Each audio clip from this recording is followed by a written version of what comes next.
The female soldier in protective gear was just a decoy. As soon as she turned around, the military dog lunged at her and sank its teeth into her arm. This was how soldiers train their dogs, through real, aggressive contact. Then came a fierce German shepherd, snarling violently. Terrified, the woman tried to back away, but the dog pounced again, and this time biting her butt.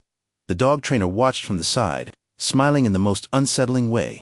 Later, the woman returned to the kennel. The same German shepherd barked relentlessly at her, but instead of fear, something else stirred inside her. Curiosity, she went to her superior and asked permission to become a dog handler, but he didn't believe she could do it.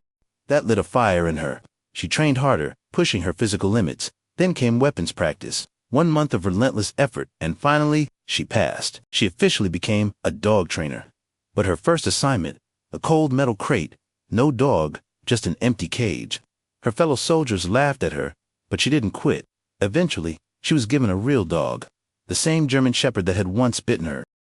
To gain its trust, she sat in front of the cage, quiet, patient, until the dog approached her on its own.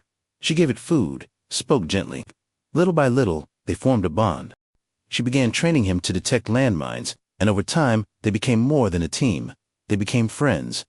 Then, one day, a mission. She and her dog were deployed to a combat zone in Iraq. Their mission, sweep houses for weapons. That night, while searching a home, the dog suddenly leaped onto a cabinet and sat still. She checked hand. Sure enough, it was packed with weapons, a hidden terrorist stash.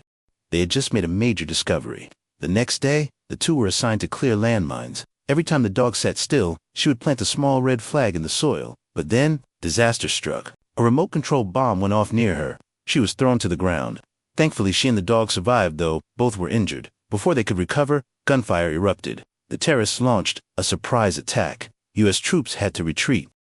As she tried to climb into a vehicle, an RPG exploded nearby and knocked her down. She couldn't move. The dog bolted to her side and nudged her awake. With his help, she climbed into the vehicle alive. That dog saved her life. Eventually, the war ended, but time had taken its toll on the dog. He could no longer jump over obstacles. His movements became slow and stiff. The woman asked permission to adopt him, but the answer was no. Military dogs, they said, were too aggressive. They could only continue serving or be put down. She was heartbroken, but she didn't give up.